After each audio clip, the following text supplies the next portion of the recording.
Hi മക്കളെ, xylem career guide ലെക്ചറുടെ പുതിയൊരു വീഡിയോയിൽ സ്വാഗതം. ഞാൻ Sreekumar Palliyath, state welfare officer and career guide സൈലന്റിലാണ്. നമുക്ക് ഭയങ്കര ആഗ്രഹങ്ങൾ ഉണ്ടാവും. അപ്പൊ ഞാനൊക്കെ പല പ്രോഗ്രാംസിൽ പോയിട്ട് മക്കളോട് ചോദിക്കുകയാണ്. പാരന്റ്സും കുട്ടികൾക്കൊക്കെ പ്രോഗ്രാംസ് നമ്മൾ ചെയ്യാറുണ്ട്. കൗൺസിലിംഗ് പ്രോഗ്രാംസ് ഒക്കെ ഉണ്ടാവും, ഈ കരിയർ ഗൈഡൻസ് ഉണ്ടാവും. അപ്പൊ ഞാനിങ്ങനെ ചോദിക്കും, എന്താ ആയിത്തീരേണ്ടത് ചോദിക്കുമ്പോൾ പലരും പറയുന്ന ഒരു മറുപടി ഡോക്ടർ എന്നാണ്. എങ്ങനെ ഡോക്ടർ ആവുമെന്ന് ചോദിച്ചാൽ അതിന് കൃത്യമായ മറുപടി ഇല്ല. അപ്പൊ ഭയങ്കര ആഗ്രഹങ്ങളുണ്ട് ഡോക്ടർ ആവണം. എനിക്ക് ഡോക്ടറായിട്ട് ഇങ്ങനെ വൈറ്റ് ഗൗൺ ഒക്കെ ഇട്ട് നടക്കണം, സ്റ്റെതസ്കോപ്പ് ഒക്കെ കയ്യിലിട്ട് നടക്കണം, യൂട്യൂബിൽ വീഡിയോ ചെയ്യണം, നമുക്ക് ഭയങ്കര ആഗ്രഹങ്ങളുണ്ട്. പക്ഷെ ഇത് എങ്ങനെ നടക്കുക, അതിലേക്കുള്ള വഴിയിൽ എങ്ങനെ എത്തുക? ഈ വീഡിയോ കാണുന്നത് 8, 9, 10, 11, 12 ക്ലാസ്സുകളിലെ വിദ്യാർത്ഥികളായിരിക്കും കൂടുതൽ. പബ്ലിക് കാണുന്നുണ്ടാവും, പാരന്റ്സ് കാണുന്നുണ്ടാവും. അപ്പൊ എല്ലാവർക്കും ഡോക്ടർ ആവാൻ ശരിക്കും എന്താ ചെയ്യേണ്ടത് എന്നുള്ളതിന്റെ ഒരു കൃത്യമായിട്ടുള്ള വിവരങ്ങൾ നൽകുന്ന ചെറിയൊരു വീഡിയോ ആണ്. ഒരു കുഞ്ഞു വീഡിയോ ആണ്, ഒരുപാട് സമയമൊന്നുമില്ല. ഇതിൽ പറഞ്ഞ കാര്യങ്ങൾ കൃത്യമായിട്ട് ശ്രദ്ധിക്കാം. മക്കളെ, എനിക്ക് ഓർമ്മയുണ്ട് 2010, 2009 കാലഘട്ടത്തിലൊക്കെ മോർ ദാൻ 12 എൻട്രൻസ് പരീക്ഷകൾ മെഡിക്കൽ എൻട്രൻസിന് വേണ്ടിയിട്ട് എഴുതിയ കുട്ടികളുണ്ട്. അതായത് 12 പരീക്ഷകൾക്ക് അപ്ലൈ ചെയ്യുക. അപ്പൊ എനിക്കൊന്ന് ആ സമയത്ത് തന്നെ 1000 രൂപ, 1100 രൂപയൊക്കെ അപേക്ഷകൾക്കുണ്ട്. അപ്പൊ ഓൾമോസ്റ്റ് ഒരു 15,000 രൂപയോളം ഈ അപേക്ഷകൾക്ക് മാത്രം ഉണ്ടാവും. അത് മാത്രമല്ല, പല സംസ്ഥാനങ്ങളിലുള്ള ഈ അപേക്ഷകളും അവിടുത്തെ അപ്ലിക്കേഷൻ കൊടുത്തിട്ട് അതിനുശേഷമുള്ള കാര്യങ്ങളൊന്നും ഒരു ക്ലാരിറ്റി ഇല്ല, കൃത്യതയില്ല. അതായത് നമ്മൾ തമിഴ്നാട്ടിൽ പോകുന്നു, അവിടെ പരീക്ഷ ഉണ്ട് എന്ന് പറഞ്ഞ് ചിലപ്പോൾ അത് ക്യാൻസൽ ചെയ്യപ്പെടുന്നു. അപ്പൊ അങ്ങനെയൊക്കെയുള്ള ഒരവസരത്തിലാണ് 2013 ഈ നീറ്റ് പരീക്ഷ, national eligibility come entrance test introduce ചെയ്യപ്പെടുന്നത്. 2013 മുമ്പേയുള്ള അവസ്ഥ എന്ന് വെച്ചാൽ ഒരു കുട്ടിക്ക് ഇപ്പൊ MBBS വേണമെങ്കിൽ പല പരീക്ഷകൾ എഴുതണം. പക്ഷെ അതിനുശേഷം നീറ്റ് പരീക്ഷ വന്നു. നീറ്റ് പരീക്ഷ 2013 വന്നതിന് ശേഷം കൃത്യമായിട്ട് കേട്ടെ, കന്യാകുമാരി മുതൽ കാശ്മീർ വരെയുള്ള ഇന്ത്യയിലുള്ള ഏത് മെഡിക്കൽ കോളേജുകളും, അല്ലെ, ഒട്ടനേകം മെഡിക്കൽ കോളേജ് ഇന്ത്യയിൽ അതിൽ ഗവൺമെന്റ് കോളേജുകളുണ്ട്, സെൽഫ് ഫിനാൻസിങ് കോളേജുകളുണ്ട്, ഡീംഡ് കോളേജ്. 3 ടൈപ്പ് കോളേജാണ്: ഗവൺമെന്റ് കോളേജുകൾ, സെൽഫ് ഫിനാൻസിങ് കോളേജ്, ഡീംഡ് കോളേജുകൾ. അപ്പൊ അതിന്റെ വ്യത്യാസമൊക്കെ ഞാൻ പറഞ്ഞുതരാം.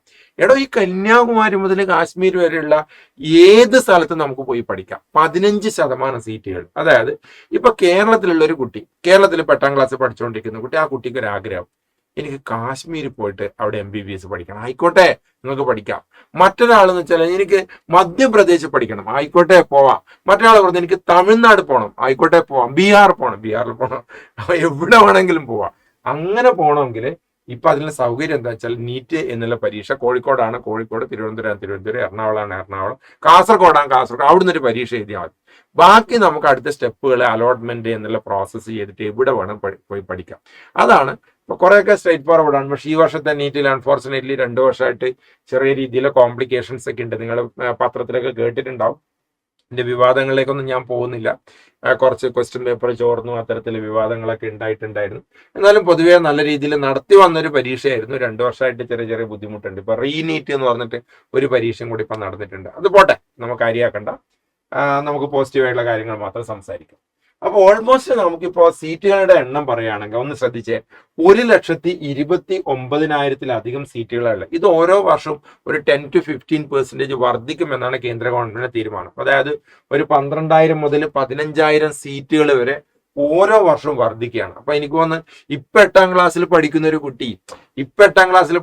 കുട്ടി ഒരു 4 വർഷം കഴിഞ്ഞിട്ട് ഇത് എഴുതുന്ന സമയത്ത് ഏകദേശം 50,000 സീറ്റ് കൂടെ വർദ്ധിക്കുക. അപ്പൊ ഏകദേശം എന്ന് വെച്ചാൽ നിങ്ങൾ നോക്കിയാൽ 1,30,000, 1,80,000 സീറ്റുകളിലേക്ക് അത് എത്തുമെന്നാണ് എനിക്ക് തോന്നുന്നത്. കാരണം പെർ ഇയർ ഒരു 12,000 to 15,000 സീറ്റ്സ് വർദ്ധിച്ചുകൊണ്ടിരിക്കുകയാണ്. കാരണം അത്രയും ഡോക്ടേഴ്സിന്റെ ആവശ്യകത ഉണ്ട് എന്നാണ് പറയുന്നത്. അപ്പൊ അതിന്റെ റേഷ്യോ ഒക്കെ നിർണ്ണയിക്കപ്പെട്ടിട്ടുണ്ട്. അപ്പോൾ നമുക്ക് പ്രധാനമായിട്ട് നിങ്ങൾ മനസ്സിലാക്കേണ്ട ഏറ്റവും പ്രധാനപ്പെട്ട ഒരു കാര്യം, ഈ ഒരു നീറ്റ് പരീക്ഷ, national eligibility come entrance test എഴുതി കഴിഞ്ഞാൽ വെറും MBBS മാത്രമല്ല കിട്ടുക. വളരെ ശ്രദ്ധിക്കണേ, നീറ്റ് പരീക്ഷ എഴുതി കഴിഞ്ഞാൽ MBBS മാത്രമല്ല കിട്ടുക. നിങ്ങൾക്ക് MBBSന് പോവാം, BDSന് പോവാം, ആയുഷ് കോഴ്സുകളിലേക്ക് പോവാം. ആയുഷ് കോഴ്സുകൾ പ്രധാനമായിട്ട് 4 എണ്ണമാണ്. BDS എല്ലാവർക്കും അറിയാലോ, പല്ലിന്റെ ഡോക്ടർ, അല്ലെ. ആയുഷ് കോഴ്സ് എന്ന് വെച്ചാൽ എന്താ? ആയുർവേദ, ഹോമിയോ, യുനാനി, സിദ്ധ. ഈ 4 കോഴ്സുകളാണ് ആയുഷിൽ വരുന്നത്. ആയുർവേദ, ഹോമിയോ, യുനാനി, സിദ്ധ. ഇതിന് ഇൻട്രസ്റ്റിംഗ് ആയിട്ടുള്ള ഒരു കാര്യം, യൂട്യൂബിൽ വീഡിയോ ചെയ്യുന്ന പല ഡോക്ടേഴ്സിന്റെയും ക്വാളിഫിക്കേഷൻ ഈ ഒരു കാറ്റഗറിയിലാണ്. അത് മോശമായിട്ട് അവരെ കുറ്റപ്പെടുത്താനല്ല. അതുകൊണ്ട് ഈ കോഴ്സിന് കുറച്ച് ഡിമാൻഡ് വന്നിട്ട്, പ്രകൃതി ചികിത്സയായിട്ട് ബന്ധപ്പെട്ട കാര്യങ്ങൾ, ലൈഫ് സ്റ്റൈൽ ഫിസിഷ്യൻ എന്നൊക്കെ പറയുന്നു, നാച്ചുറോപ്പതി എന്ന് പറയുന്നു, അവർ എല്ലാ അസുഖങ്ങളെ കുറിച്ചിട്ടും. അപ്പോൾ ഇതിലൊന്നിനും നമുക്ക് കുറ്റം പറയാനില്ല, എല്ലാം നല്ല രീതിയിലുള്ള ബ്രാഞ്ചസ് തന്നെയാണ്. ചില രോഗങ്ങൾക്ക് ആയുർവേദത്തിൽ നല്ല ചികിത്സയുണ്ട്, ചില രോഗങ്ങൾക്ക് ഹോമിയോ നന്നായിട്ട് എഫക്റ്റീവ് ആവും, ചില രോഗങ്ങൾക്ക് സിദ്ധ മെഡിസിൻ വഴി നല്ല വ്യത്യാസം ഉണ്ടാവുന്നുണ്ട്. അത് നമ്മൾ ഒന്നിനും തള്ളിക്കളയേണ്ട ആവശ്യമില്ല, നമ്മൾ എല്ലാവരും പോസിറ്റീവായിട്ട് എടുക്കാം. മറ്റൊരു പ്രധാനപ്പെട്ട കോഴ്സാണ് BVSc and animal husbandry, veterinary science. ഈ വെറ്റിനറി സർജനാവുക, വെറ്റിനറി സയൻസ് കോവിഡിന് ശേഷം വന്ന വലിയൊരു മാറ്റമാണ്. കാരണം കോവിഡിന് ശേഷം എനിക്ക് തോന്നുന്നു ഈ പട്ടി പൂച്ച ഇല്ലാത്ത വീടില്ല അല്ലെ. കാരണം എല്ലാ വീടുകളിലും ഒരു പെറ്റ് ഉണ്ടാവും. അപ്പൊ ഈ പെറ്റ്സിനെ നിങ്ങളെ വളർത്തുന്ന സമയത്ത് ശ്രദ്ധിക്കണേ. അപ്പൊ അതിന്റെ ഞാനൊരു സൈക്കോളജിസ്റ്റ് ആയതുകൊണ്ട് അതിന്റെ ഒരു കാര്യം കൂടെ പറയാം. ഈ പെറ്റ്സിനോട് ഒരിക്കലും ഓവർ അറ്റാച്ച്ഡ് ആവരുത്. കാരണം ഞാൻ കഴിഞ്ഞൊരു 6 months ബാക്ക് കൊടുത്തൊരു കൗൺസിലിങ്ങിൽ ഒരു കുട്ടി, പൊതുവേ കുട്ടികളൊരു ഇൻട്രോവർട്ട് സ്വഭാവം ആയി മാറുന്നു എന്നാണ് എനിക്ക് തോന്നുന്നത്. കാരണം പാരൻസോട് അധികം അടുക്കില്ല, മറ്റ് ഫ്രണ്ട്സ് കുറച്ച് പേരുണ്ടാവും, റിലേറ്റീവ്സിനോടൊന്നും അധികം അടുക്കാതെ അവരുടേതായുള്ള ഒരു സ്പേസിലേക്ക് വന്ന് ചുരുങ്ങി നിൽക്കുന്ന ഒരു പെൺകുട്ടി. അവളെ സംബന്ധിച്ചിടത്തോളം പാരൻസ് കുഴപ്പമൊന്നുമില്ല, നല്ല പാരൻസാ, പക്ഷെ അവൾക്ക് പാരൻസോടുള്ള ഇന്ററാക്ഷൻ ഒക്കെ കുറവ്. ആകെ ഉള്ളത് അവൾക്കൊരു പൂച്ചക്കുട്ടിയാണ്. അപ്പോൾ സ്കൂളിൽ നിന്ന് വന്ന ഉടനെ ആ പൂച്ചക്കുട്ടിയായിട്ട് എപ്പോഴും അതുമായിട്ട് കളിക്കും, അതിന് റിബണൊക്കെ കെട്ടിക്കൊടുക്കുക, അതിനുള്ള ഫുഡ്. അവള് സൂപ്പർ മാർക്കറ്റിൽ പോകുന്ന സമയത്ത് അവൾക്കുള്ള ഫുഡല്ല വാങ്ങിക്കും, ഈ പെറ്റ്സിനുള്ള ഫുഡാണ്. അപ്പൊ ഞാൻ ജസ്റ്റ് ഒരു കാര്യം പറഞ്ഞു തരില്ല പെട്ടെന്ന്. അപ്പൊ ഈ പെറ്റ്സിന്റെ ഫുഡൊക്കെ കൊടുത്ത് ഭയങ്കര സ്നേഹമാണ്. പക്ഷെ ഒരു ദിവസം അതിനെന്തോ അസുഖം വന്ന് അത് പോയി. അതോട് കൂടിയിട്ട് കുട്ടി ടോട്ടലി ഡിപ്രസ്ഡ് ആയി. അതായത് അവൾ ശരിക്കും അവളുടെ ലൈഫ് അതിലേക്ക് മാത്രം ചുരുങ്ങിപ്പോയി.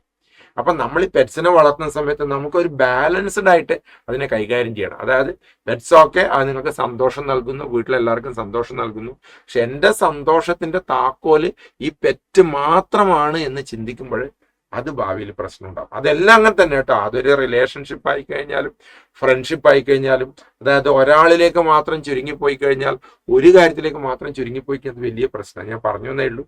ഓക്കെ, ശരി. അപ്പൊ അങ്ങനെ ഈ അനിമൽ ഹസ്ബൻഡറി, അങ്ങനെ പെറ്റ്സിനൊക്കെ അസുഖം വരുന്ന സമയത്ത് നമ്മൾ എന്താ ചെയ്യാൻ? മൃഗ ഡോക്ടറെ കാണിക്കണം അല്ലെ. ആ കോഴ്സാണ് BVSc ആൻഡ് അനിമൽ. നല്ല സ്കോപ്പുള്ള കോഴ്സാണ്.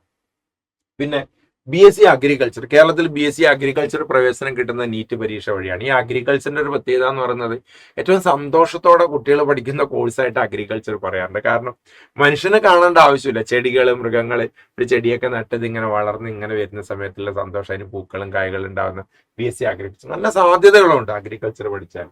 പിന്നെ നേഴ്സിംഗ്, അതായത് നേഴ്സിംഗ് എന്ന് പറയുന്ന സമയത്ത് ഇപ്പൊ ആർമിയിൽ ഇപ്പൊ പ്രധാനമായിട്ട് നേഴ്സിംഗിന്, കേരളത്തിലെ നേഴ്സിംഗിന് നീറ്റ് സ്കോർ നോക്കുന്നില്ല കേട്ടോ. പക്ഷെ ആർമി നേഴ്സിംഗ്, അതേപോലെ തന്നെ എയിംസിൽ സെപ്പറേറ്റ് പരീക്ഷയാണ്. ജിപ്മറിൽ, ഇന്ത്യയിലെ ചില പ്രധാനപ്പെട്ട സ്ഥാപനങ്ങൾ നേഴ്സിംഗിൽ എൻട്രൻസ് നോക്കുന്നുണ്ട്. കേരളത്തിൽ ഇപ്പോൾ നേഴ്സിംഗിന് നീറ്റ് സ്കോർ നോക്കുന്നില്ല. അടുത്ത വർഷം അത് വരാൻ സാധ്യതയുണ്ടെന്ന് പറഞ്ഞു. പിന്നെ മറ്റ് മെഡിക്കൽ അലൈഡ് കോഴ്സുകളിലേക്കും, അതായത് ചില പാരാമെഡിക്കൽ കോഴ്സ്. കേരളത്തിലെ പാരാമെഡിക്കൽ വെച്ചാൽ നിങ്ങൾക്കറിയോ, ഫിസിയോതെറാപ്പി, ഈ പറഞ്ഞിരിക്കുന്നത് എന്താണ്, പിന്നെ കാർഡിയോ വാസ്കുലർ ടെക്നോളജി, പിന്നെ ഈ പലതരത്തിലുള്ള ഓക്യുപ്പേഷണൽ തെറാപ്പി, ഇങ്ങനെ ഒരുപാട് റെസ്പിറേറ്ററി തെറാപ്പി, ഇങ്ങനെയുള്ള ഒരുപാട് തെറാപ്പീസ് ഉണ്ട്. അപ്പൊ അതിൻ്റെയൊക്കെ ഈ പാരാമെഡിക്കൽ കോഴ്സുകളുണ്ട്. അതിൽ കേരളത്തിൽ നീറ്റ് ഇല്ല, കേരളത്തിന്റെ പുറത്ത് പല സ്ഥാപനങ്ങൾ നീറ്റ് സ്കോർ ആക്സെപ്റ്റ് ചെയ്യുന്നുണ്ട്. ഓക്കെ, ശരി. അപ്പൊ കുറച്ച് കാര്യങ്ങൾ കിട്ടിയല്ലോ. ഇനി നമുക്ക് അതിന്റെ എക്സാം പാറ്റേണിലേക്ക് ഒന്ന് പോവാം. എക്സാം പാറ്റേൺ എന്ന് പറയുന്ന സമയത്ത് ആകെ 180 ഇപ്പോഴുള്ള എക്സാം പാറ്റേൺ ആണ്. 2027 എന്ത് മാറ്റം വരുന്നത് എനിക്ക് അറിയില്ല. ഇപ്പോൾ ഉള്ളത് ടോട്ടൽ 180 ചോദ്യങ്ങളാണ്. അതിൽ 3 സബ്ജക്റ്റ് ആണ് ഉണ്ടാവുക: ഫിസിക്സ്, കെമിസ്ട്രി, ബയോളജി. ബയോളജി എന്ന് പറയുമ്പോൾ 2 സബ്ജക്റ്റ് വന്നു. It's A combination of botany and zoology. Total 720 മാർക്കിനാണ്. 3 hours ആണ്. ഈ വർഷം നോർമലി 3 hours ആണ്, പക്ഷെ ഈ വർഷം 20 മിനിറ്റ് അധികം കൊടുത്തിട്ടുണ്ട്. പക്ഷെ അത് എനിക്കറിയില്ല നെക്സ്റ്റ് ഇയറിൽ എന്തായാലും 3 hours and 20 minutes വരെയൊക്കെ കൊടുക്കുന്നുണ്ട്. അപ്പോൾ നോർമലി നമുക്കിപ്പോ 720 ക്വസ്റ്റ്യൻസ് ഉണ്ടാവും. ഈ 720 ക്വസ്റ്റ്യൻസും ഒബ്ജക്റ്റീവ് ക്വസ്റ്റ്യൻ. 720 ക്വസ്റ്റ്യൻസ് അല്ല, 720 മാർക്സ്, 180 ക്വസ്റ്റ്യൻസ്, 180 ചോദ്യങ്ങള് 720 മാർക്കിലാണ്. അപ്പൊ നീറ്റ് റാങ്ക് ലിസ്റ്റ് ഇടുന്നത് ഇപ്പോ 2026 കാര്യം എനിക്ക് പറയാൻ പറ്റൂ. 720 720 മാർക്കിലാണ് നീറ്റിന്റെ സ്കോർ ഉണ്ടാവും. അപ്പൊ അതില് എത്ര കിട്ടിയാല് അഡ്മിഷൻ കിട്ടും എന്നുള്ള കാര്യങ്ങളൊക്കെ എനിക്ക് അറിയാം. പക്ഷെ ഇപ്പോഴും ഈ വീഡിയോയിൽ ഞാനത് പറയുന്നില്ല, അടുത്ത ദിവസം ചെയ്യും. എന്നാലും ഓരോ വർഷവും അതിനാണ് കട്ട് ഓഫ് എന്ന് പറയുന്നത്. ഓരോ വർഷവും അത് മാറിക്കൊണ്ടിരിക്കും. കഴിഞ്ഞ വർഷത്തിന് മുമ്പേക്ക് ഇങ്ങനെ 550-ന് MBBS കിട്ടിയ വർഷങ്ങളുണ്ട്, 600 മാർക്കിന് കിട്ടിയിട്ടുണ്ട്, 650-ന് കിട്ടിയ വർഷമുണ്ട്. ഓരോ വർഷത്തിന്റെയും പരീക്ഷേന്റെ ടഫ്നെസ് അനുസരിച്ചിട്ട് ഈ 720-ൽ എത്ര മാർക്ക് കിട്ടിക്കഴിഞ്ഞാൽ MBBS കിട്ടുന്നുള്ളത് മാറും. അതിനാണ് കട്ട് ഓഫ് എന്ന് പറയുന്നത്. എന്താ പറയാ, കട്ട് ഓഫ്. ഓക്കെ, ശരി. പിന്നെ ഈ സബ്ജക്ട് വൈസ് ഞാൻ നേരത്തെ പറഞ്ഞു തന്നെയാണ്. ഇപ്പൊ ടോട്ടൽ 180 ക്വസ്റ്റ്യൻസ് 720 മാർക്സ് ആണ് പരീക്ഷയിൽ ഉള്ളത്. ഓക്കെ, ശരി. അപ്പൊ ഈ ഒരു കാര്യം മനസ്സിലായിട്ടുണ്ടെന്ന് വിചാരിക്കുന്നു. ഇനി നിങ്ങൾ മനസ്സിലാക്കേണ്ടത് ഈ എല്ലാ മെഡിക്കൽ കോളേജുകളും ഒരുപോലെയല്ല. ഇപ്പോ എയിംസ് അല്ലേ, അപ്പോൾ പല സംസ്ഥാനങ്ങളിൽ എയിംസ് ഉണ്ട്. ഇപ്പൊ കേരളത്തിൽ എയിംസ് വരും എന്നൊക്കെ പറഞ്ഞ വലിയ ബഹളാണ്, ഇതുവരെ വന്നിട്ടില്ല.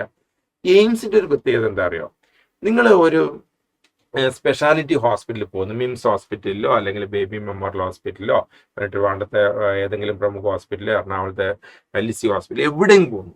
അങ്ങനെ നിങ്ങളൊരു ഗ്യാസ്ട്രോ വിഭാഗത്തിലേക്കാണ് പോകുന്നത്. അപ്പൊ അവിടെ ചുമരിൽ കുറെ ഡോക്ടേഴ്സിന്റെ പേര് കാണുന്നു. Doctor Muhammad Mustafa MBBS MD, doctor Sherin Kuriakose MBBS MD, AIIMS New Delhi. പിന്നെ ഒന്നും നോക്കണ്ട, ചാടി ആൾക്കാർ അങ്ങോട്ട് കയറും. കാരണം എയിംസിന് പഠിച്ചു എന്ന് പറഞ്ഞാൽ ഒരു പ്രത്യേക പവറാണ്. കാരണം അതിന്റെ എല്ലാ കാര്യങ്ങളും നിങ്ങൾ അടിച്ചു നോക്കിയാൽ മതി ഗൂഗിളിൽ അല്ലെങ്കിൽ യൂട്യൂബിൽ. എയിംസിന്റെ പ്രത്യേകതകളും കാര്യങ്ങളൊക്കെ ഏറ്റവും മികച്ച സ്ഥാപനങ്ങളാണ്. അപ്പൊ എയിംസ്, അതേപോലെ AFMC എന്ന് പറയുമ്പോൾ ആംഡ് ഫോഴ്സ് മെഡിക്കൽ കോളേജ്. അപ്പൊ അത് നമുക്ക് രാജ്യസേവനം താല്പര്യമുള്ളവർക്ക് ആർമിയിൽ ഡോക്ടർ ആവാനുള്ള ഏറ്റവും നല്ല അവസരമാണ്. ഫ്രീ ആയിട്ടുള്ള എഡ്യൂക്കേഷൻ ആണ്. AFMC ഉണ്ട്. പിന്നെ JIPMER, Jawaharlal Nehru institute of post graduate medical education പോണ്ടിച്ചേരിയിലുണ്ട്. ജിപ്മറൊക്കെ അടിപൊളി സ്ഥാപനങ്ങളാണ്. ഒരുപാട് കോളേജ് ഉണ്ട്. CMC വെല്ലൂർ, ഡിംഹാൻസ്, അങ്ങനെയുള്ള ഈ ടോപ്പ് ഇൻസ്റ്റിറ്റ്യൂട്ടുകളെ കുറിച്ചുള്ള വിശദമായിട്ടുള്ള ഒരു വീഡിയോ പിന്നീട് ഞാൻ ചെയ്യാം. പക്ഷെ ഇപ്പൊ മനസ്സിലാക്കുക, എല്ലാ സ്ഥലത്ത് MBBS പഠിച്ചാൽ, അതുപോലെ തന്നെ കേരളത്തിലേക്ക് വരികയാണെങ്കിൽ കേരളത്തിൽ ഇപ്പൊ ഒരുപാട് മെഡിക്കൽ കോളേജുകളുണ്ട്. ഗവൺമെന്റ് മേഖലയിലുണ്ട്, പ്രൈവറ്റ് മേഖലയിലുണ്ട്. പക്ഷെ അതിൽ ഓരോന്നിലും പഠിക്കുമ്പോൾ അതിന്റെ വാല്യൂ ഉണ്ട്. കേരളത്തിൽ ഇപ്പൊ ഏറ്റവും ലീഡിംഗ് ആയിട്ട് നിൽക്കുന്ന കോളേജുകളാണ് കോഴിക്കോടും തിരുവനന്തപുരം. അവരൊരു ഭയങ്കര മത്സരമാണ്. പിന്നെ കുറച്ചും കൂടെ ഒരു അഡ്വാൻറ്റേജ് കോഴിക്കോടിനുണ്ട് എന്ന് പറയുന്നു. ചില ആൾക്കാർ ട്രിവാൻഡ്രത്താണ്. പക്ഷെ കൂടുതലും കുട്ടികൾ പ്രിഫർ ചെയ്യുന്നത് കോഴിക്കോടാണ്. പിന്നെ കോഴിക്കോടാകുമ്പോൾ വേറും പല കാര്യങ്ങളൊക്കെ ഉണ്ടാവും അല്ലെ, നല്ല ഫുഡൊക്കെ അടിക്കുക, ഇങ്ങനെ കറങ്ങാം, ബീച്ചൊക്കെ ഉണ്ട്. ട്രിവാൻഡ്രത്തും ഉണ്ട് കേട്ടോ. അപ്പോൾ ഒരു സ്ഥലത്ത് മോശമല്ല. അപ്പോൾ ട്രിവാൻഡ്രത്ത് നല്ല ഫുഡ് കിട്ടും. പക്ഷെ ഫുഡിന്റെ മാത്രമല്ല, കോഴിക്കോട് മെഡിക്കൽ കോളേജിന് കുട്ടികളുടെ ഇടയിൽ പ്രത്യേക ഒരു മമതയുണ്ട്. അത് കുറച്ച് വർഷങ്ങളായിട്ട് അങ്ങനെ തന്നെയാണ്. കേരളത്തിൽ എവിടെ കിട്ടണം, കേരളത്തിൽ എവിടെ MBBS പഠിക്കണം എന്നുള്ള ഏകദേശ ധാരണയുള്ള ഒരു കുട്ടിയോട് ചോദിച്ചാൽ കോഴിക്കോടാണ് പ്രിഫർ ചെയ്യുന്നത്. അത് കഴിഞ്ഞ വർഷത്തെ അലോട്ട്മെന്റ് ഡാറ്റ എന്ന് വളരെ വ്യക്തമായിട്ട് മനസ്സിലാവുകയും ചെയ്യും. ആദ്യം സീറ്റുകൾ ഫില്ലാവുന്ന എവിടെയാണ്. ഞാൻ ചുമ്മാ പറഞ്ഞതല്ല, ഒരു സ്ഥലത്തിന് മോശമാക്കിയിട്ടോ നല്ലതാക്കിയിട്ടോ പറയാനല്ല. അലോട്ട്മെന്റ് പരിശോധിക്കുന്ന സമയത്ത് കൂടുതൽ കുട്ടികളും ഇമ്പോർട്ടൻസ്, പ്രയോറിറ്റി കൊടുത്തിരിക്കുന്നത് ഏത് കോളേജിനാണ്? കോഴിക്കോട്. അത് വെച്ചിട്ടാണ് ഞാൻ പറഞ്ഞിരിക്കുന്നത്. ബാക്കിയൊക്കെ ഞാൻ ചുമ്മാ പറഞ്ഞു കേട്ടോ. ശരി. പിന്നെ തൃശ്ശൂർ മെഡിക്കൽ കോളേജ്, കോട്ടയം, ആലപ്പുഴ, കൊല്ലം, കണ്ണൂർ, എറണാകുളം, അങ്ങനെ ഇഷ്ടംപോലെ മെഡിക്കൽ കോളേജുകളുണ്ട്. ഇപ്പൊ കേരളത്തിലും മികച്ച കോളേജുകളുണ്ട്, ഓൾ ഇന്ത്യ ലെവലിലും ഉണ്ട്. അപ്പൊ നിങ്ങൾക്ക് നീറ്റ് പരീക്ഷ എഴുതുമ്പോൾ ഈ 2 കോളേജുകളും ഓൾ ഇന്ത്യ ലെവലിലും പങ്കെടുക്കാം, കോളേജുകളിലേക്കും പഠിക്കാൻ വേണ്ടി പോവാം, കേരളത്തിലേക്ക് പോകാം. അത് നിങ്ങളുടെ ചോയ്സ് ആണ്. ഉയർന്ന റാങ്ക് കിട്ടിക്കഴിഞ്ഞാൽ നമുക്ക് ഒരുപാട് ഓപ്ഷൻസ് കിട്ടും. എയിംസിൽ പോകണോ അവിടെ പോവാം, AFMCയിൽ പോകണോ അവിടെ പോകണോ, ഇനി കേരളത്തിലെ കോളേജിൽ പോകണോ അവിടെ പോവാം. അപ്പൊ അത് നിങ്ങളുടെ ഇഷ്ടമാണ്. അപ്പൊ മികച്ച റാങ്ക് കിട്ടിക്കഴിഞ്ഞാൽ നിങ്ങളുടെ ഒരു ഗുണം എന്ന് പറയുന്നത് ഏത് കോളേജിലേക്ക് നമുക്ക് സെലക്ട് ചെയ്യാൻ സാധിക്കും. പിന്നെ അവിടുത്തെ ഒരുപാട് ഇമ്പോർട്ടൻസും കാര്യങ്ങളൊക്കെ ഉണ്ട്. അത് ഞാൻ ജസ്റ്റ് ഒന്ന് കൊടുത്തു നോക്കാം. പിന്നെ നമ്മൾ ശ്രദ്ധിക്കേണ്ടതെന്ന് വെച്ചാൽ ഈ MBBS ചെയ്യുക എന്നുള്ളത് ആക്ച്വലി ഒരു ലോങ് ടേം പ്രോസസ്സാണ്. കാരണം നിങ്ങൾക്ക് ഒരു നല്ല ഡോക്ടറായിട്ട് നല്ല വരുമാനം കിട്ടുക എന്നാണ് നിങ്ങളുടെ ഉദ്ദേശമെങ്കിൽ ഇപ്പൊ പല രീതിയിൽ MBBS ഡോക്ടർ ആവണം എന്ന് ആഗ്രഹിക്കുന്ന ആൾക്കാരുണ്ട്. ചില ആൾക്കാർക്ക് എനിക്ക് ജസ്റ്റ് ഒരു ഡോക്ടർ ആയാൽ മതി എന്ന് ചിന്തിക്കുന്നവരുണ്ടാവും. അപ്പൊ അവർക്കൊരു MBBS മതിയാവും. പക്ഷെ ചില ആൾക്ക് ഡോക്ടറിൽ സ്പെഷ്യലൈസേഷൻ വേണം. അപ്പൊ ഏതിലൊക്കെയാണ് നിങ്ങൾക്ക് സ്പെഷ്യലൈസേഷൻ ചെയ്യാൻ വേണ്ടി പറ്റുക? ജനറൽ മെഡിസിൻസിൽ സ്പെഷ്യലൈസേഷൻ ചെയ്യുക, ജനറൽ സർജറിയിൽ ചെയ്യുക, പീഡിയാട്രിക്സിൽ ചെയ്യുക, ഒബ്സ്റ്ററ്റിക്സ് ആൻഡ് ഗൈനക്കോളജിയിൽ ചെയ്യുക, ഓർത്തോപെഡിക്സിൽ ചെയ്യുക, ഡെർമറ്റോളജിയിൽ ചെയ്യുക, ഒഫ്താൽമോളജിയിൽ ചെയ്യുക, അതേപോലെ തന്നെ ENTയിൽ ചെയ്യുക, സൈക്യാട്രിയിൽ ചെയ്യുക, റേഡിയോളജിയിൽ ചെയ്യുക, അനസ്തേഷ്യോളജിയിൽ ചെയ്യുക, പാത്തോളജി ചെയ്യുക, മൈക്രോബയോളജി ചെയ്യുക, ഫോറൻസിക് മെഡിസിൻ ചെയ്യുക, കമ്മ്യൂണിറ്റി മെഡിസിൻ ചെയ്യുക. ഇങ്ങനെ ഒരുപാട് സ്പെഷ്യലൈസേഷൻസ് ഉണ്ട്. ഈ സ്പെഷ്യലൈസേഷൻ കഴിഞ്ഞ ഡോക്ടേഴ്സിന് ഒരു പ്രത്യേക ഡിമാൻഡാണ്. അവർക്കുള്ള പാക്കേജും താരതമ്യേന വളരെ കൂടുതലാണ്. ഒരു MBBS കഴിഞ്ഞ് കിട്ടുന്ന ഒരാൾക്ക് കിട്ടുന്ന സാലറി പാക്കേജ് ആയിരിക്കില്ല സ്പെഷ്യാലിറ്റി ഡോക്ടേഴ്സിന് കിട്ടുക. അപ്പൊ അതുകൊണ്ട് തന്നെയാണ് ഇതിന് തിരക്ക് കൂടുന്നത്. ഇപ്പൊ പ്രധാനമായിട്ട് ഇപ്പൊ ഏറ്റവും കൂടുതലായിട്ട് ഡിമാൻഡായിട്ട് വരുന്ന കാർഡിയോളജിയിലുണ്ട്, നിങ്ങൾക്കറിയാം. ന്യൂറോളജി, അതല്ല ആൾക്കാർക്ക് ഇപ്പൊ ന്യൂറോളജി ആയിട്ട് ബന്ധപ്പെട്ട പ്രശ്നങ്ങൾ ഭയങ്കര കൂടുതലാണ്. നെർവുമായിട്ട് ബന്ധപ്പെട്ട പ്രശ്നങ്ങൾ, ന്യൂറോ ഇഷ്യൂസ് കൂടുതൽ ന്യൂറോളജിയിൽ. ഓങ്കോളജി അല്ലെ, നമുക്ക് ചുറ്റും ക്യാൻസർ രോഗങ്ങൾ പെരുകി വരുന്നുണ്ട് ഓങ്കോളജിയിൽ. പിന്നെ കാലിന്റെ ഒക്കെ എല്ലുമായിട്ട് ബന്ധപ്പെട്ട orthopaedic, fertility and reproductive medicine. അപ്പൊ ഈ കുട്ടികളെ ഉണ്ടാവാത്തവർക്കുള്ള അതിന്റെ ചികിത്സ നൽകുന്ന സ്ഥാപനങ്ങളൊക്കെ കൂടി വരികയാണ്. അപ്പൊ ഇങ്ങനെ വെറൈറ്റി ഓഫ് ഫീൽഡ്സ് ഇങ്ങനെ കിടക്കുകയാണ്. അപ്പൊ നിങ്ങൾക്ക് ഏതാണോ ഇഷ്ടം, പിന്നെ നമുക്ക് ഡെർമറ്റോളജിയിൽ സ്പെഷ്യലൈസ് ചെയ്യുക, സ്കിന്നിന്റെ. അപ്പോൾ സാധാരണ പറഞ്ഞ വലിയ റിസ്ക് ഇല്ലാത്ത ഒരു ഡോക്ടറാണ് ഡെർമറ്റോളജി. രാത്രി അങ്ങനെ എമർജൻസി ആയിട്ട് വന്നിട്ടൊന്നും ഓരോ കുട്ടികൾ പറയുന്ന അഭിപ്രായങ്ങളാണ്. പക്ഷെ അതൊക്കെ ഓരോ വ്യക്തിപരമായ അഭിപ്രായങ്ങളാണ്. നിങ്ങൾക്ക് ഏത് രീതിയിൽ വേണമെങ്കിൽ സ്പെഷ്യലൈസേഷൻ ചെയ്യാം. തീർച്ചയായിട്ടും നല്ല സ്കോപ്പ് ഉണ്ട് ഏതെടുത്തു കഴിഞ്ഞാലും. ഇനിയിപ്പോൾ MBBS മാത്രം എടുത്തിട്ടും നന്നായിട്ട് പ്രാക്ടീസ് ചെയ്ത് നല്ല രീതിയിൽ ഒരു റെപ്യൂട്ടേഷൻ ഉണ്ടാക്കുന്നവരുണ്ട്. പക്ഷെ സ്പെഷ്യലൈസേഷൻ എടുക്കുന്നതായിരിക്കും കുറച്ചും കൂടെ കരിയറിന് കുറച്ചും കൂടെ അഡ്വാൻറ്റേജ് ഉണ്ടാവുക എന്നുകൂടെ ഞാൻ ഓർമ്മിപ്പിക്കുന്നു. പിന്നെ നമുക്ക് ഇനി പറയാനുള്ള കാര്യം എന്ന് പറയുന്നത്, നിങ്ങളിപ്പോൾ ഈ വീഡിയോ കാണുമ്പോൾ നിങ്ങൾ ഏത് ക്ലാസ്സിലാണ് പഠിക്കുന്നത് എനിക്കറിയില്ല. 8ാം ക്ലാസ് ആവും, 9ാം ക്ലാസ് ആവും, 10 ആവും, 11 ആവും, 12 ആവും. അങ്ങനെയുള്ള കുട്ടികൾ ഈ സമയത്ത് നേരത്തെ തന്നെ നിങ്ങൾക്കൊരു MBBS എടുക്കണം എന്നൊരു പ്ലാൻ ഉണ്ടെങ്കിൽ എന്ത് ചെയ്യണം എന്നാണ് ഈ വീഡിയോന്റെ അവസാനമായിട്ട് ഞാൻ പറയുന്നത്. അതും കൂടെ ഒന്ന് മക്കളെ ശ്രദ്ധിക്കാം. അപ്പോൾ ശരിക്കും നിങ്ങൾ ഏർലിയർ യു സ്റ്റാർട്ട് സ്ട്രോങ്ങർ ഇപ്പിക്കാം. നേരത്തെ തന്നെ ഇപ്പൊ പല കുട്ടികളും നിങ്ങൾക്കറിയാം, ഇപ്പോൾ നമുക്ക് 2-3 പ്രാവശ്യമൊക്കെ റിപ്പീറ്റ് ചെയ്യുന്ന കുട്ടികളുണ്ട്. അത് +2 കഴിഞ്ഞ് 1ാമത്തെ ശ്രമം, 2ാമത്തെ ശ്രമം, 3ാമത്തെ ശ്രമം. ഇപ്പൊ ഞാൻ അത്തരം കുട്ടികൾക്കൊക്കെ ക്ലാസ് എടുക്കുന്ന ഒരാളാണ്. റിപ്പീറ്റേഴ്സ് ബാച്ചിനൊക്കെ ഈ കൗൺസിലിംഗ് പ്രോഗ്രാംസ്, ഗൈഡൻസ് പ്രോഗ്രാം ചെയ്യുന്നതുകൊണ്ട് പല കുട്ടികളുടെയും ഒരു അടിസ്ഥാന പ്രശ്നം ബേസ് ഇല്ല എന്നുള്ളതാണ്. അപ്പൊ ഈ ബേസ് ശരിക്കും +1 +2 എന്ന് കിട്ടുന്നതല്ല. 8ാം ക്ലാസ് മുതലുള്ള നിങ്ങളുടെ ടെക്സ്റ്റ് ബുക്കുകൾ നന്നായിട്ടും, അത് CBSE ആണെങ്കിൽ സ്റ്റേറ്റ് ആണെങ്കിലും നന്നായിട്ട് പഠിക്കുക. അഡീഷണൽ ആയിട്ട് അതിന് എന്താണ് നിങ്ങൾക്ക് പഠിക്കാൻ വേണ്ടി ഇപ്പൊ യൂട്യൂബ് പോലുള്ള ഒരുപാട് സോഴ്സുകളുണ്ട്. ഇപ്പൊ നിങ്ങൾ 8ാം ക്ലാസ്സിൽ ഒരു ചെറിയ ലൈറ്റിനെ കുറിച്ചിട്ടോ അല്ലെങ്കിൽ ഓർഗാനിക് കെമിസ്ട്രിയുടെ എന്തെങ്കിലും ചെറിയ ഭാഗത്തിനെ കുറിച്ചോ പഠിക്കുന്നുണ്ടെങ്കിൽ കുറച്ചും കൂടെ ഹയർ ആയിട്ട് പഠിക്കാൻ നിങ്ങൾ ശ്രമിക്കുക. അപ്പൊ കുറച്ചും കൂടെ നേരത്തെയുള്ള ഒരു preparation, make NEET your goal. അപ്പൊ ശരിക്കും നമ്മുടെ ലക്ഷ്യം, ഇപ്പൊ മനസ്സിലൊരു ലക്ഷ്യം, സാധാരണ പറയാറുണ്ട് ആ ഒരു ഡ്രൈവിംഗ് ഫോഴ്സ് എന്ന് പറയും, അത് നിങ്ങൾക്ക് സ്ട്രോങ് ആയിട്ട് ലക്ഷ്യമാണ്. അത് ശരിക്കും നമ്മുടെ ലൈഫ് ബ്യൂട്ടിഫുൾ ആവുന്ന എപ്പോഴാണ്, ഒരു ലക്ഷ്യം ഉണ്ടാകുമ്പോഴല്ലേ. ഞാൻ ചെറിയൊരു ഉദാഹരണം നിങ്ങളോട് പറയട്ടെ. സാധാരണഗതിയിൽ വളരെ അലസനായിട്ട് മുറിയിൽ ഇങ്ങനെ കിടന്നുറങ്ങി ഒരു കാര്യത്തിലും താല്പര്യമില്ലാത്തൊരു കുട്ടി നാളെ രാവിലെ 6 മണിക്ക് സ്കൂളിൽ നിന്ന് എക്സ്കർഷൻ പോവാ, സ്റ്റഡി ടൂർ പോവാണ്. അടിപൊളി ബസ്, 4 ദിവസം ട്രിപ്പ്, ഊട്ടി, കൊടൈക്കനാൽ, മൈസൂർ, ഇവിടെയൊക്കെയാണ് പോകുന്നത്. എല്ലാ ഫ്രണ്ട്സും ഉണ്ട്, അടിപൊളി ഡാൻസ്, പാട്ട് എല്ലാം സെറ്റ്. ആ കുട്ടി അന്ന് രാത്രി കിടക്കുന്ന എങ്ങനെയായിരിക്കും? ഭയങ്കര എക്സൈറ്റ്മെന്റ് ആയിരിക്കും. എന്റെ ബാഗ് എവിടെ, എന്റെ ഷർട്ട് എവിടെ, ഞാൻ ഉറക്കം വരില്ല അല്ലെ. എന്തുകൊണ്ടാണ് സംഭവിക്കുക? അവിടെ ഒരു എയിം ഉണ്ട്, ഇവിടെ കൃത്യമായ ലക്ഷ്യമുണ്ട്. നാളെ രാവിലെ 6 മണിക്ക് ആ ബസ്സിൽ പോകണം അല്ലെ.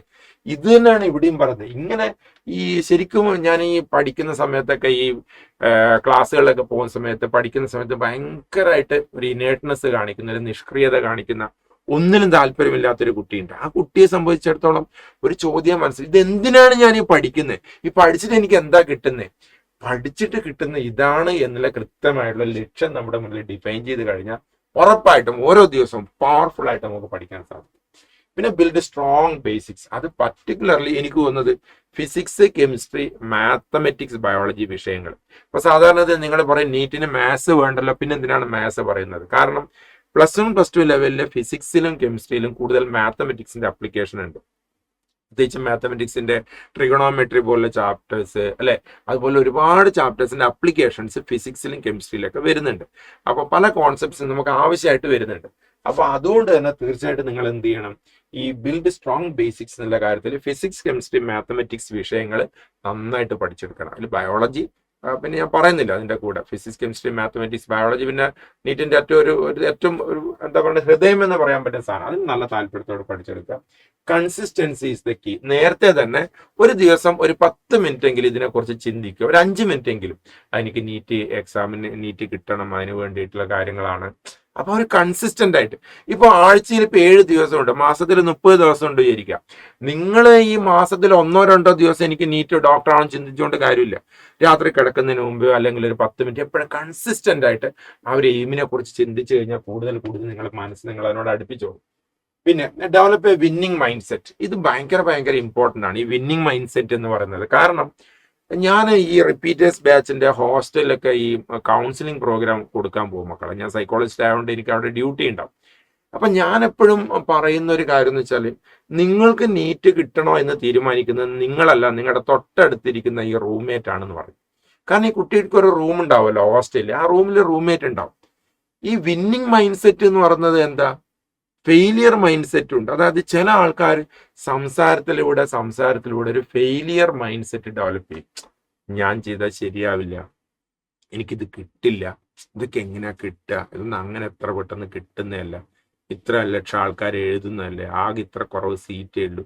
അതൊരു ഫെയിലിയർ മൈൻഡ് സെറ്റ് ആക്കി കഴിഞ്ഞാൽ പിന്നെ ഒന്നും ചെയ്യാൻ പറ്റില്ല. പിന്നെ കാരണം ഇതാണ് ഈ തോട്ട് ഇങ്ങനെ റീക്രിയേറ്റ് ചെയ്ത് വരും.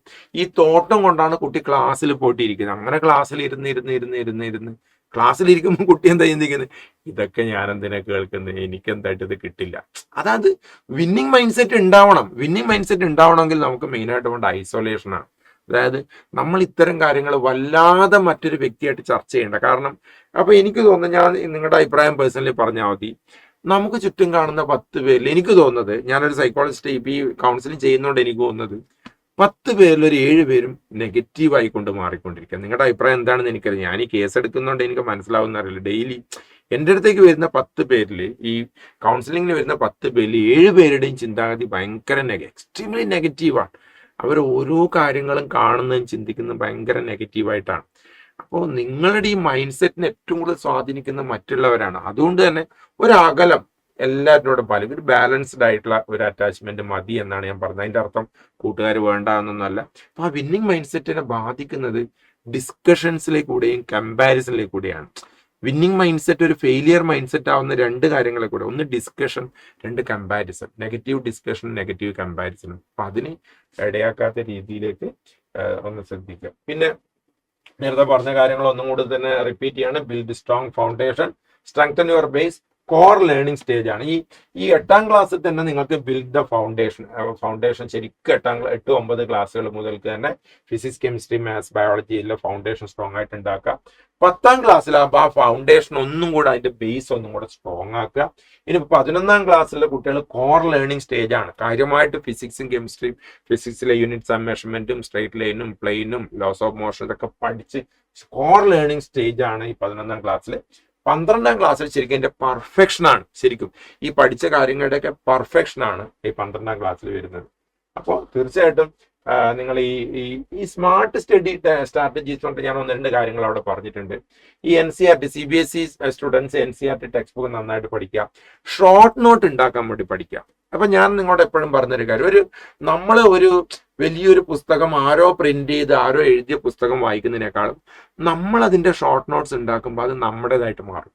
അല്ലെങ്കിൽ അത് ആരോ എഴുതിയൊരു പുസ്തകമാണെന്നേ, അവരെഴുതി, നമ്മളത് കാശ് കൊടുത്ത് വാങ്ങി, പക്ഷെ നമ്മളതിന്റെ ഷോർട്ട് നോട്ട്സ് ചെറിയ ചിത്രങ്ങളൊക്കെ ആക്കിയിട്ട് ഉണ്ടാക്കുക ഭയങ്കര ഇമ്പോർട്ടൻ്റ് ആണ്.